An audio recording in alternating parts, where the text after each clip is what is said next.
Admiral Thexkar stood on the bridge of his flagship, watching the stars through the massive viewing window. His blue skin showed the scars of many battles. But those days were long behind him now. The galaxy was at peace. For the first time in over a century, no wars raged between the stars. The Galactic Confederation controlled everything that mattered. 7 powerful species had joined together to rule the known galaxy. They had crushed the last rebel groups 3 years ago. Now, their combined fleets patrolled space with easy confidence. Thexkar's people, the Zilithians, were known as the finest warriors in the galaxy. His race had sharp claws, quick reflexes, and a natural talent for battle. They led the Confederation's military forces. Next to them stood the Corvins, with their huge brains and advanced science. The other 5 species each brought their own strengths to the alliance.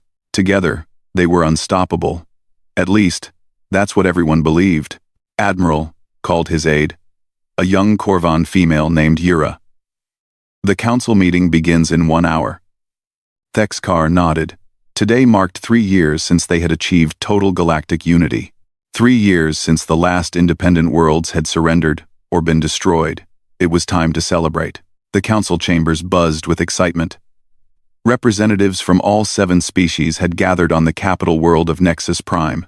High Chancellor Mordoon, a massive creature with 4 arms and golden skin, called the meeting to order. My fellow beings, Mordoon's voice boomed across the chamber. 3 years ago, we achieved what many thought impossible. We brought peace to every corner of known space. Today, we celebrate that victory. Cheers erupted from the gathered representatives. Thexkar smiled, but something nagged at him. Peace was good, but it made armies soft. His own forces had been reduced by half in the past year. Most of his best ships now explored distant stars instead of patrolling for threats. Dr. Yira Susthen, now head of xenological research, stood to speak. Her large Corvan eyes sparkled with intelligence as she addressed the council. In these 3 years of peace, we have made incredible discoveries, she said. We have found over 200 new worlds. We have made contact with 15 primitive species. Our knowledge of the galaxy grows every day. She paused and brought up a holographic display showing the galaxy. Thousands of green dots marked Confederation worlds. A few yellow areas showed primitive species under observation. However, she continued, we must remember that the galaxy is vast. There may still be unknown civilizations out there. We should remain watchful. Some representatives laughed. Others shook their heads. A hegemonic council member stood up, his insect-like features clicking with amusement. Doctor, you worry too much, he said. Any species advanced enough to threaten us would have been detected by now. Our sensor networks cover everything. Besides, look at our record. Every species we have encountered has either joined us willingly or been easily defeated. Murmurs of agreement filled the chamber. Thexkar found himself nodding along, though doubt still gnawed at him. The meeting continued with reports of economic growth, scientific advancement, and territorial expansion. Everything pointed to a golden age for the Confederation. They were stronger than ever before. As the session ended, Thexkar walked with Dr. Susthen toward the exit. She seemed troubled by something. You spoke wisely in there, he told her. But the others are right. We are the dominant force in this galaxy. What could possibly threaten us now? Susthen stopped walking and turned to face him. Admiral, do you remember the humans? Thexkar had to think for a moment. Humans? Oh yes. That primitive species from... what was it called? Earth? That was years ago. Why? 3 years ago exactly, she said. They sent a small ship to make contact. I was part of the team that studied them. I remember now, Thexkar said, his memory returning. Backward creatures. Barely capable of space travel. We told them they weren't ready for galactic society. They left peacefully enough. I fell into the 22,000. Also for Misters and Fivers int. Recapable of Arfen. Yes. But Sustan paused. There was something about them. Their ship was primitive, but their crew was curious. They asked many questions about our technology, our military, our territories. I thought it was just natural curiosity. Thexkar waved a clawed hand dismissively. Doctor, you're seeing threats where none exist. The humans had fusion rockets and basic computers. We have ships that can destroy planets. Even if they wanted to challenge us, what could they possibly do? Sustan nodded slowly, but she didn't look convinced. You're probably right, but I keep thinking about their captain. Sarah Chen was her name. There was something in her eyes, not fear, like we expected, something else. What? Intelligence, calculation. Like she was studying us as much as we were studying them. They reached the transport pad that would take them back to their ships. Thexkar placed a friendly hand on Sustan's shoulder. My friend, you have been working too hard. The humans are quarantined in their little corner of space. Our records show they haven't even left their home system since then. They're probably still trying to figure out how to build better rockets. As their transport lifted off, neither of them noticed the faint energy reading on the sensor displays. Something had passed through the outer edge of the Nexus system, something moving too fast for the automated systems to identify. The reading lasted only seconds before disappearing. The computers classified it as space debris and deleted the record. High above Nexus Prime, in the cold emptiness between planets, space seemed to shimmer for just a moment. Then everything returned to normal. In the depths of the Confederation's most secure archives, files marked primitive species, Earth, quarantine status, active, gathered digital dust. Nobody had accessed them in over 2 years. The galaxy felt safe in its power. The Confederation's fleets patrolled well-known routes. Their sensors watched familiar stars. Their soldiers grew comfortable with routine peacekeeping duties. None of them looked toward a small yellow star far from the galactic core. None of them wondered what the humans might have been doing for 3 whole years. After all, what threat could possibly come from such a backward little world? The celebration continued late into the night. Across Nexus Prime, beings from 7 different species toasted their success and planned for an even brighter future. They had everything under control. The galaxy had never been safer. Of that, they were absolutely certain. The first alarm came from Deep Space Station Omega-7, a lonely outpost on the edge of Confederation territory. Technical specialist Zark was drinking his morning stimulant when his console exploded with warnings. What in the void? He muttered, spilling his drink across his desk. The readings made no sense. Something massive had just passed through hyperspace nearby, but the energy signature was completely unknown. Zark checked his instruments twice. The power readings were enormous, bigger than anything he had ever seen. But the technology pattern didn't match any species in the Confederation database. He sent the data to fleet headquarters and forgot about it. Deep space sensors picked up strange readings all the time. Usually, they turned out to be nothing important. 2 days later, Station Omega-7 went silent. Dr. Yura Sustan was reviewing research reports when the alert reached her office. She had been head of the Xenological Research Division for 6 months now, ever since her promotion after the peace celebration. Another sensor malfunction? She asked her assistant. Maybe, the young Corvin replied. But this is the 3rd station to report unusual readings this week. And now Omega-7 isn't responding to communications. Sustan frowned. 3 stations reporting strange energy signatures? That seemed like more than coincidence. She pulled up the data files and studied them carefully. The readings were indeed strange. Each station had detected something moving through hyperspace at incredible speeds. The energy output was massive, but the technological signature was unlike anything in Confederation records. Send a patrol ship to check on Omega-7, she ordered. And forward these readings to Admiral Thexkar. He needs to see this. The patrol ship found Omega-7 intact but empty. All equipment was working normally. The crew was simply gone. With no signs of struggle or emergency, their last transmission had mentioned visual contact with an extremely large vessel. That got Admiral Thexkar's attention. How large? He asked the patrol captain during the debriefing. Captain Rexus, a young hegemonic officer, checked his notes nervously. The station crew reported a ship over 10 kilometers long, sir. They said it appeared without warning and disappeared just as quickly. Thexkar's claws drummed against his desk. 10 kilometers? That's bigger than our largest dreadnoughts. Did they identify the species? No, sir. The design was completely unknown. They described it as impossible. Impossible how? The ship seemed to combine technologies from multiple species, but in ways that shouldn't work together. The crew said it looked like someone had studied all our ship designs and built something new. A chill ran down Thexkar's spine. He dismissed the captain and called Dr. Sustan immediately. Doctor, I need you to analyze all sensor data from the past month. Look for any unusual readings, no matter how small. Already working on it, Admiral, Sustan replied.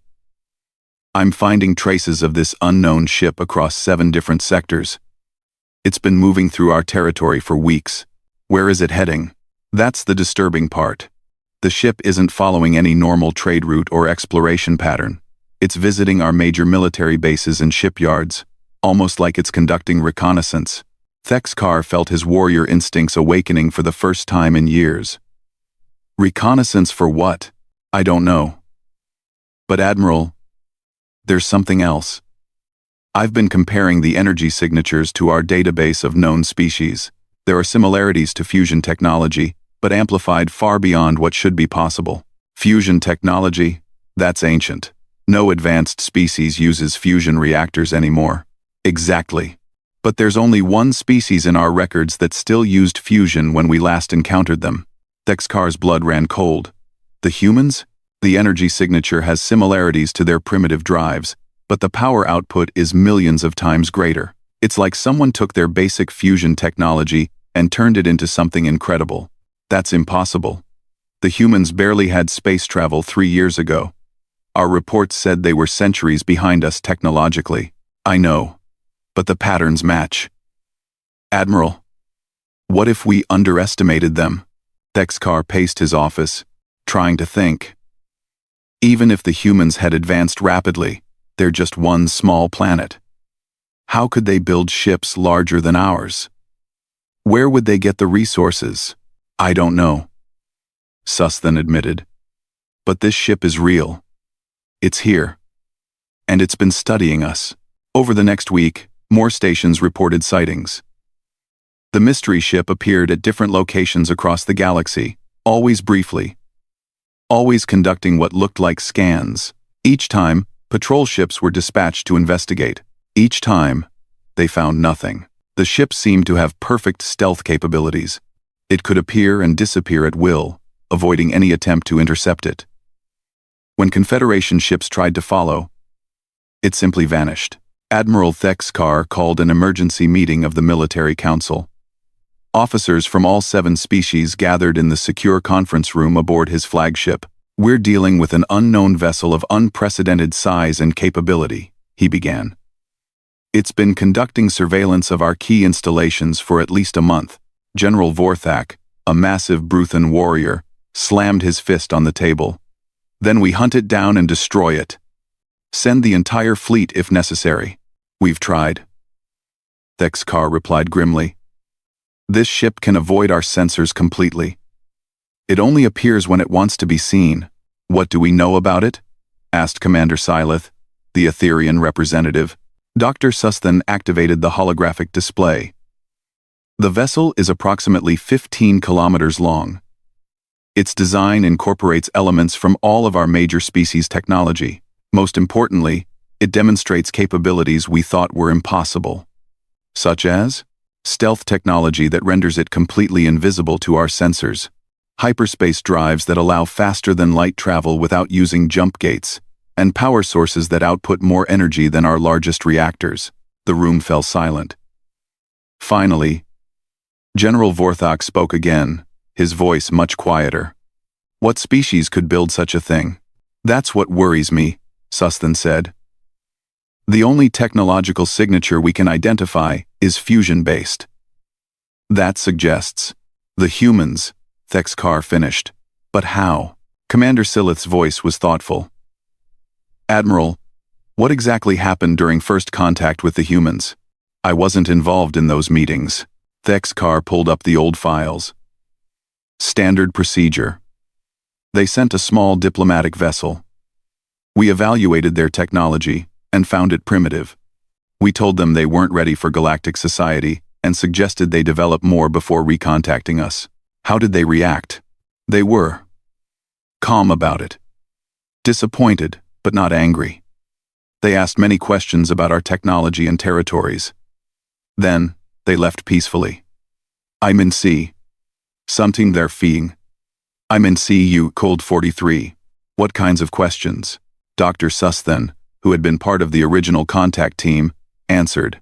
They wanted to know about our military capabilities, our ship designs, our territorial boundaries. At the time, we thought it was natural curiosity. What if it wasn't? Commander Silith asked quietly. What if they were gathering intelligence? The possibility hung in the air like a toxic cloud. If the humans had been conducting reconnaissance 3 years ago, if they had spent that time studying Confederation technology and developing countermeasures. Sir, a communications officer burst into the room. Emergency signal from Deep Space Station Alpha 1. They report a massive vessel has just appeared in their sector. It's broadcasting a message. Every officer in the room turned toward the communication display. After weeks of playing hide and seek, the mystery ship was finally talking. The voice that came through the speakers was calm, clear, and spoke perfect galactic standard. But there was something unmistakably alien about the accent. This is Captain Sarah Chen of the human vessel Terra's Wrath. We are requesting permission to enter Confederation space for diplomatic purposes. Please respond. Admiral Thexkar stared at the display in shock. Captain Sarah Chen. The same human who had visited them 3 years ago. The galaxy's deadliest warship wasn't from an unknown alien race. It was from the species they had dismissed as primitive and harmless. 3 years earlier, Captain Sarah Chen stood on the bridge of the human ship Olive Branch as it approached the massive Confederation space station. Her crew of 12 had traveled for 3 months to reach this moment. Humanity's first contact with galactic civilization. But Sarah Chen wasn't here to beg for membership. She was here to gather intelligence. Captain, called her science officer, Dr. Marcus Webb. Their station is incredible. I'm reading power output levels 100 times greater than our largest facilities. What about their ships? Sarah asked, studying the vessels docked around the station. 23 different designs. Each one could probably destroy our entire ship with a single shot. Sarah nodded calmly. This was exactly what Earth's leaders had expected. When long-range sensors first detected the Galactic Confederation 5 years ago, humanity realized they were dealing with civilizations far more advanced than themselves. That's why the Olive Branch carried more than diplomats and scientists. Hidden in her cargo bay were the most sophisticated recording and analysis equipment Earth could build. Every conversation, every scan, every piece of technology they encountered would be studied and cataloged. The first meeting with Confederation representatives went exactly as planned. Admiral Thexkar and his team treated the humans like curious children, primitive but harmless. They answered questions freely, never suspecting that every word was being recorded and analyzed. Dr. Yira Susthen conducted detailed scans of human biology and technology. She dismissed their fusion reactors as ancient, their computers as basic, their weapons as toys. Her report would label humanity technologically insufficient for galactic society. But while she studied them, Sarah and her crew studied everything else. They learned that the Confederation controlled the galaxy through overwhelming force and superior numbers. Their technology was advanced, but had grown stagnant after centuries of easy victories.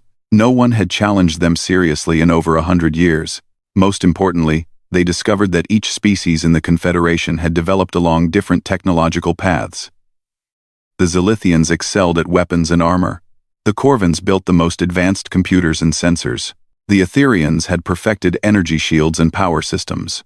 But no one had ever combined all these technologies into a single design.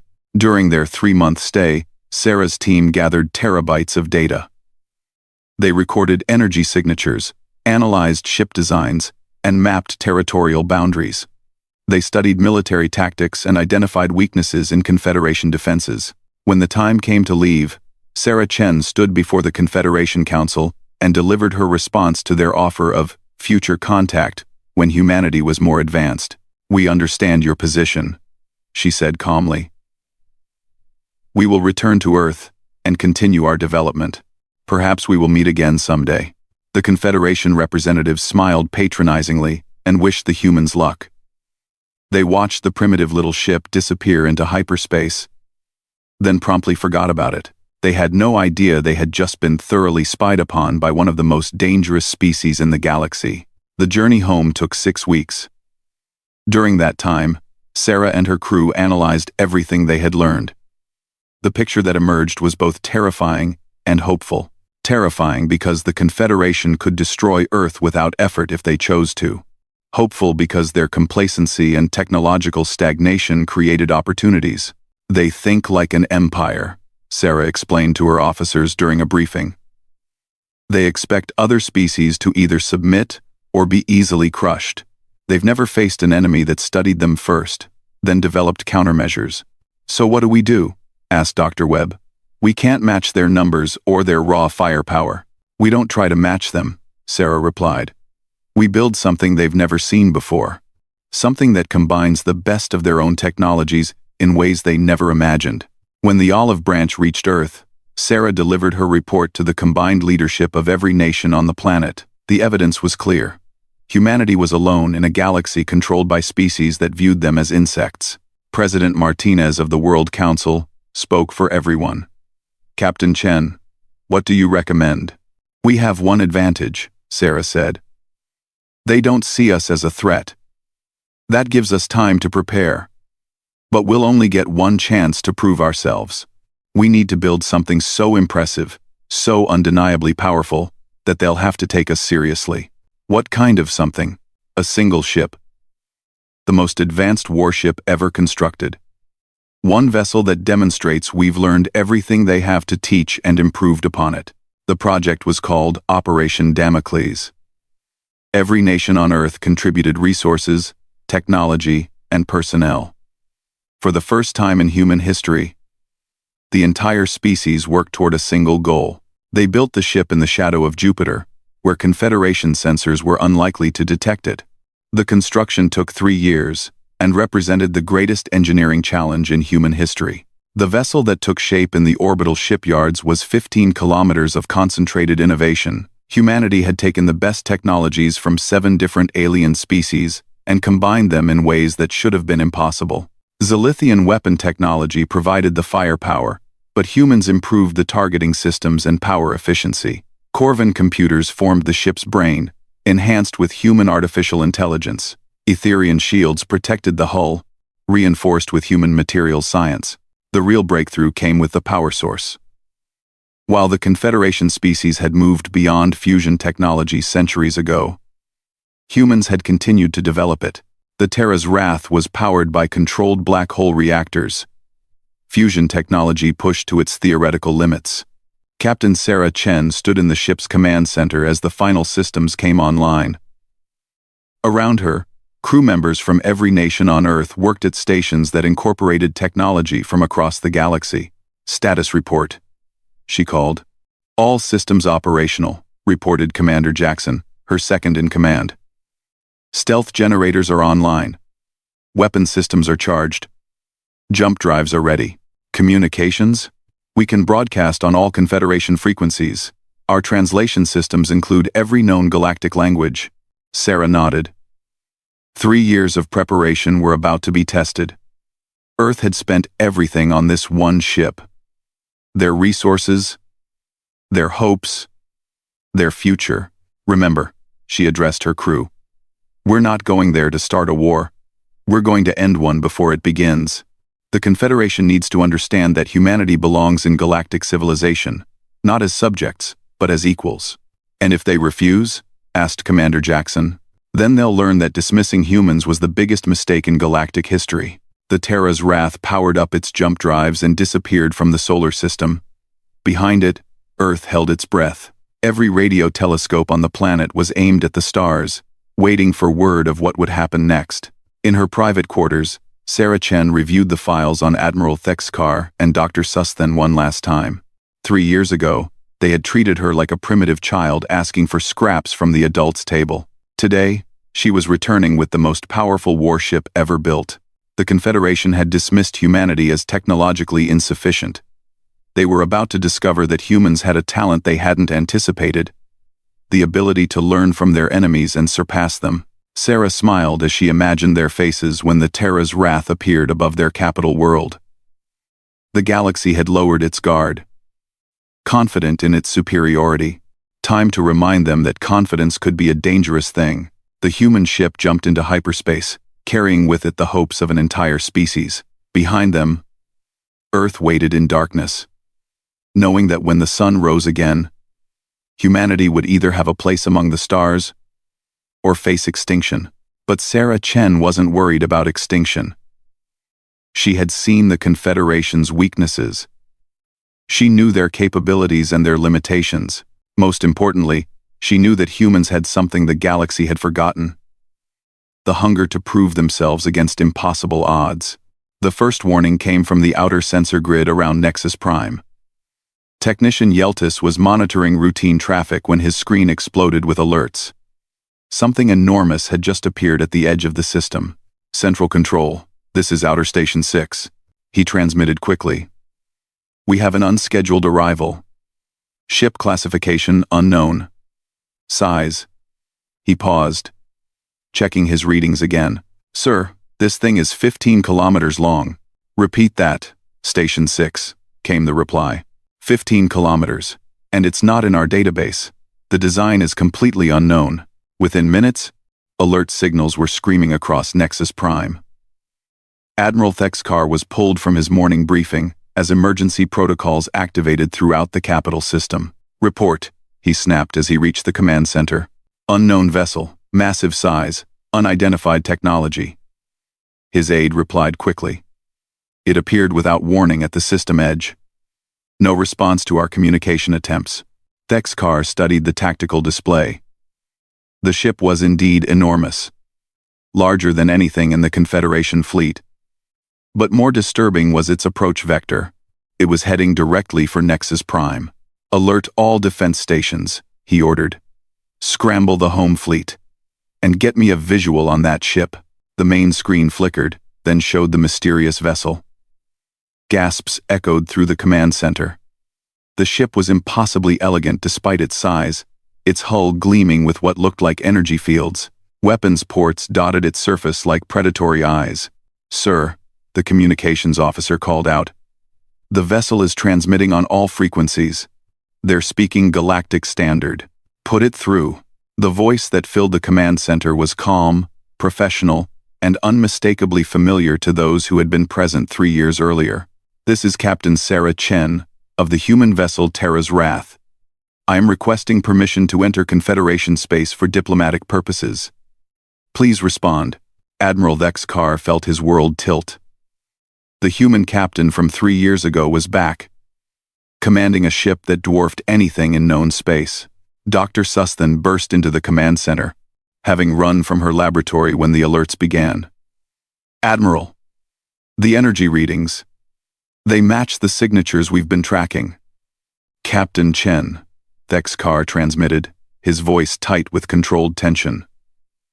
"This is Admiral Thexkar of the Confederation fleet. You are entering restricted space without authorization. State your intentions." "Admiral," Sarah's voice replied, still perfectly calm. 3 years ago, your people informed us that humanity was not ready for galactic society. We've returned to demonstrate our progress." On the tactical display, the Terra's Wrath continued its approach toward Nexus Prime. Confederation ships were moving to intercept, but something was wrong.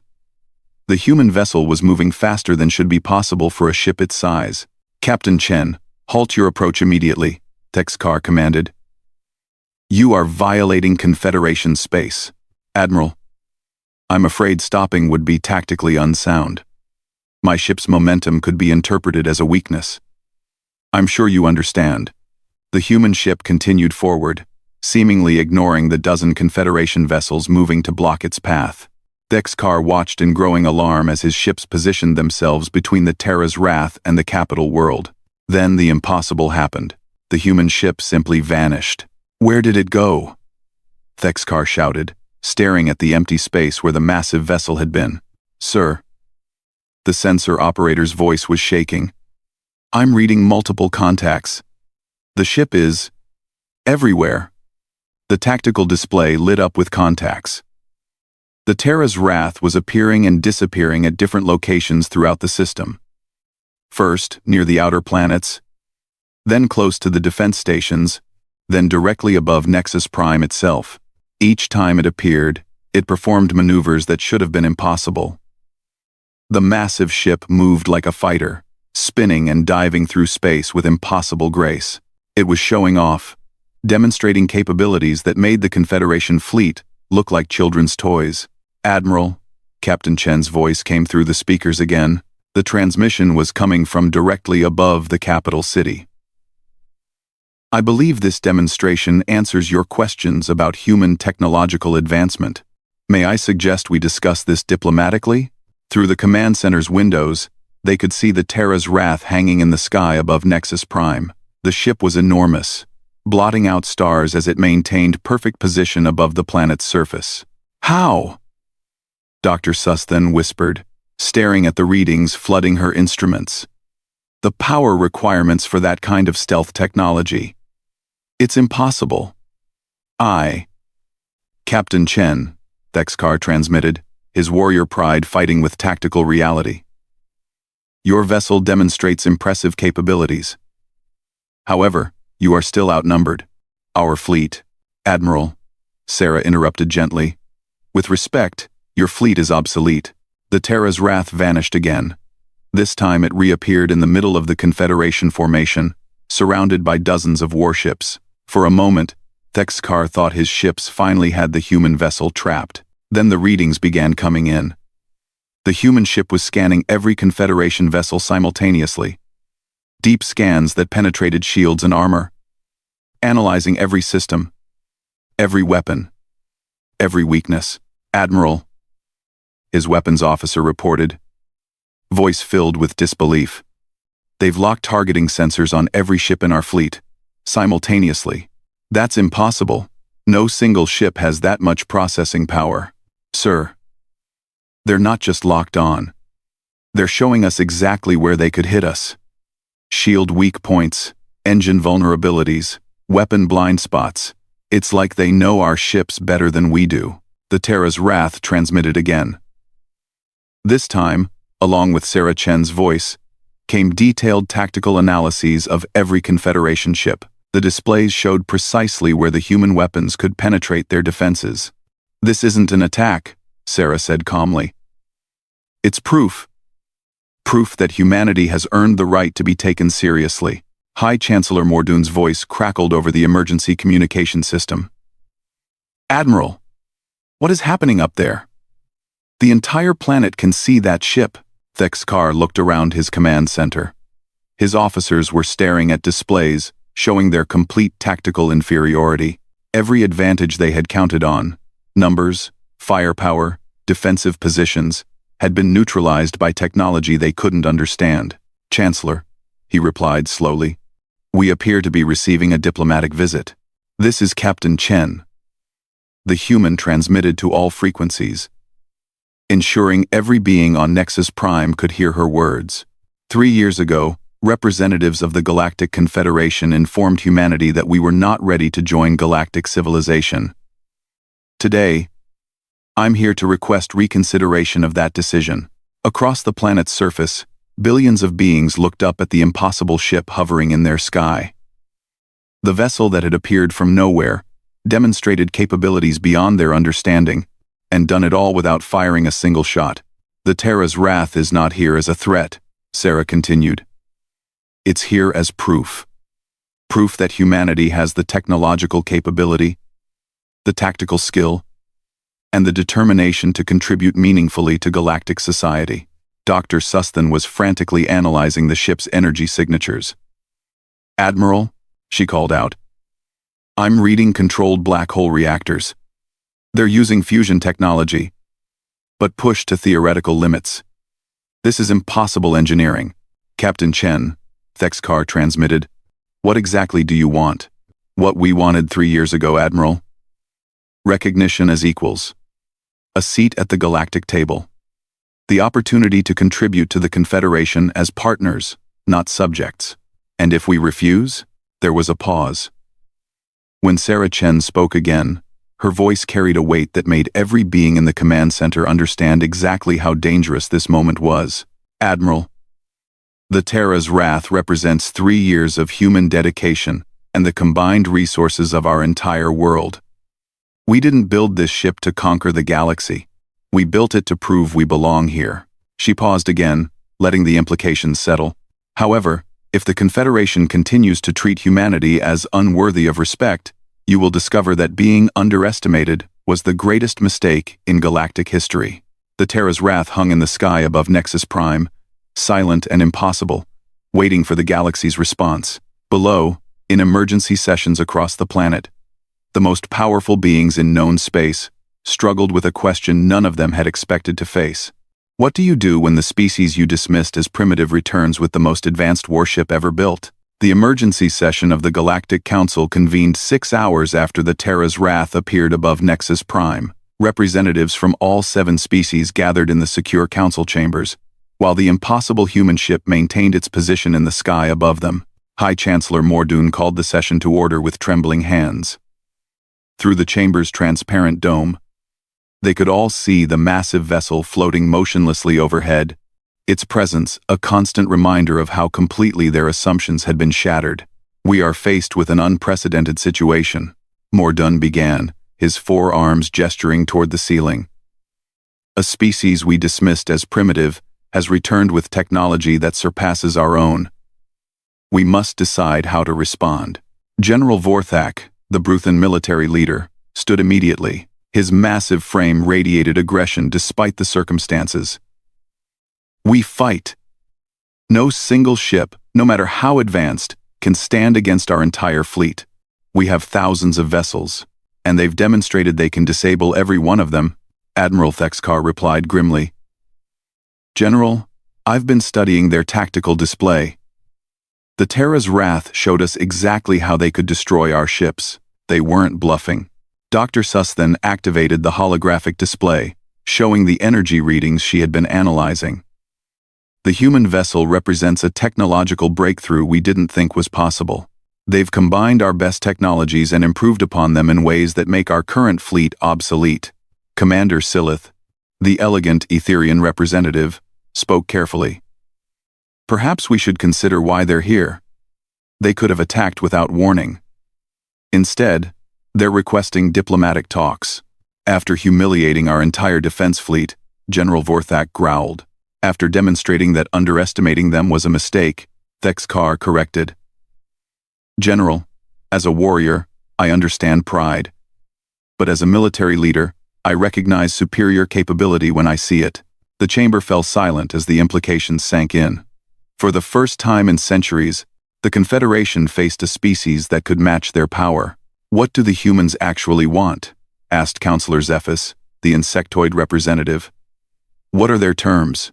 High Chancellor Mordoon consulted the communication transcripts.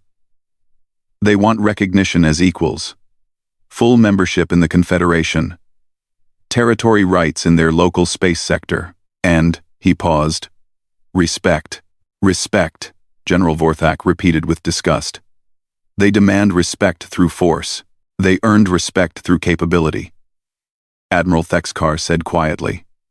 3 years ago, we told them they weren't ready for galactic society. Today, they've proven they've surpassed us technologically. The question isn't whether they deserve respect. The question is whether we're wise enough to give it to them.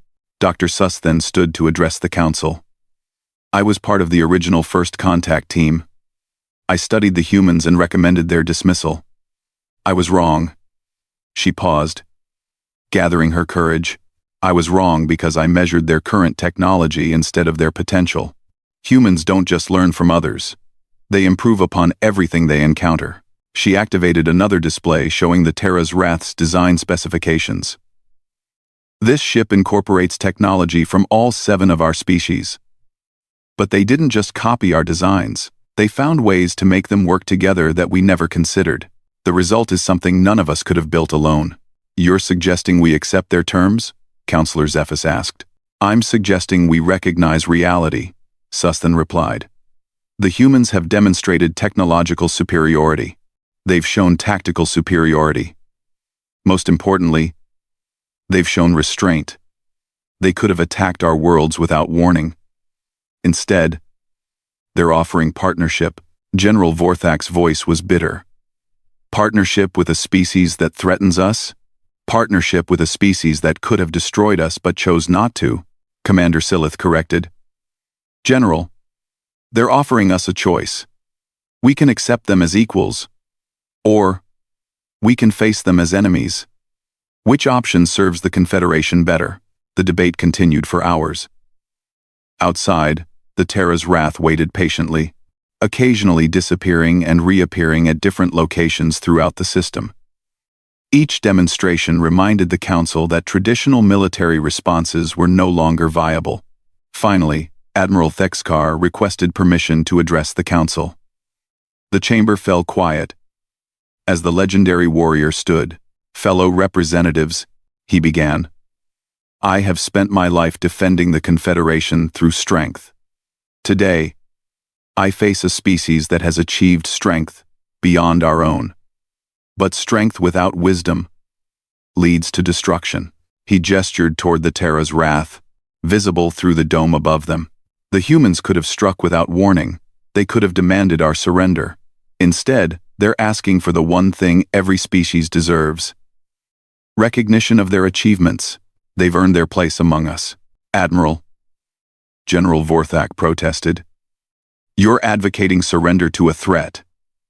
I'm advocating wisdom in the face of change, Thexkar replied. The galaxy has grown stagnant under our rule. We've become complacent, convinced of our own superiority. The humans have reminded us that innovation and determination can overcome even the greatest advantages. He paused, choosing his words carefully. More importantly, they've shown us something we had forgotten. They've shown us that peace through strength is meaningless, without the wisdom to recognize when that strength has been matched. The humans aren't our enemies, unless we make them so. The vote was closer than anyone expected. 4 species voted to accept humanity's terms. 3 opposed.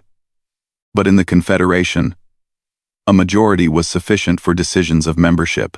High Chancellor Mordoon activated the communication system that would transmit to the Terra's wrath. Captain Chen, he said formally, the Galactic Council has voted to accept humanity's application for full membership in the Confederation. We welcome Earth as our 8th member world. The response came immediately. Thank you, Chancellor. Humanity accepts membership with gratitude and looks forward to contributing to galactic society. Captain, your ship will need to undergo formal registration and already completed, Chancellor. We've transmitted all necessary documentation. You'll find our ship classifications, crew manifests, and territorial claims in your system. Dr. Sustan checked her console and gasped. Chancellor, they've filed perfect paperwork for membership. Every form, every requirement, every legal detail. It's all here. We spent 3 years studying your laws as well as your technology, Captain Chen explained. We wanted to ensure a smooth transition to membership. We have it, Admiral Thexkar smiled despite himself. The humans had planned for this moment down to the last detail. They had built the ultimate warship not for conquest, but for negotiation backed by undeniable strength. Captain Chen, Thexkar transmitted, I would be honored to meet with you personally. Perhaps we could discuss military cooperation between our species. Admiral, I believe our peoples have much to learn from each other. I'll transport down immediately. An hour later, Captain Sarah Chen materialized in the council chambers via the Terra's Wrath's advanced transportation system. She was a small woman by galactic standards, but her presence filled the room with quiet confidence. Honorable representatives, she said, addressing the council. Humanity comes to galactic society not as conquerors, but as partners. We offer our innovations in exchange for your knowledge. We offer our friendship in exchange for your respect. She paused, looking around the chamber. 3 years ago, you told us we weren't ready. You were right. But not because we lacked capability. We weren't ready because we hadn't yet learned that true strength comes from earning your place, not demanding it. Dr. Sus then approached the human captain. Captain Chen, may I ask about your ship's capabilities? For scientific purposes? Sarah smiled. Doctor, the Terra's wrath represents what happens when a species is given time to study and improve. We learned from each of your races. Zilithian weapons technology, Corvan computing systems, Etherian energy shields. We combined them all and asked a simple question. How can we make this better? Quote, and the answer? The answer was that no single species has all the solutions. But working together, sharing knowledge and innovation, we can achieve things none of us imagined alone. 100 this forn.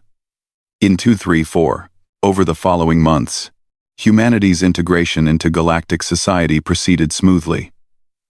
The Terra's Wrath became the flagship of joint exploration fleets. Its weapons replaced with scientific equipment. Human innovation sparked a renaissance of technological development across the Confederation. Admiral Thexkar, working closely with Captain Chen, discovered that human tactical thinking, combined with Confederation resources, created possibilities neither had considered alone. Dr. Sus then found that human curiosity and adaptability accelerated research in ways that centuries of traditional methods had not achieved. Most importantly, the galaxy learned that dismissing a species' potential based on their current limitations was a dangerous mistake. The Confederation established new protocols for evaluating developing civilizations, focusing on innovation and adaptability rather than current technology levels. 5 years later, Captain Sarah Chen stood on the bridge of the Terra's Wrath as it led a joint fleet toward the edge of known space. New signals had been detected, indicating another unknown civilization. Captain, her communications officer reported, we're receiving transmissions from the unknown contacts. They're requesting peaceful dialogue. Sarah smiled, remembering her own first contact with the Confederation. This time, things would be different. Open communications, she ordered. This is Captain Chen of the Confederation vessel Terra's Wrath. We come in peace and look forward to meeting you. Behind her, officers from 8 different species worked together at their stations, each contributing their unique abilities to the shared mission. The galaxy had learned that diversity of thought and approach created strength that no single species could achieve alone. The lesson of the Terra's Wrath had been learned well.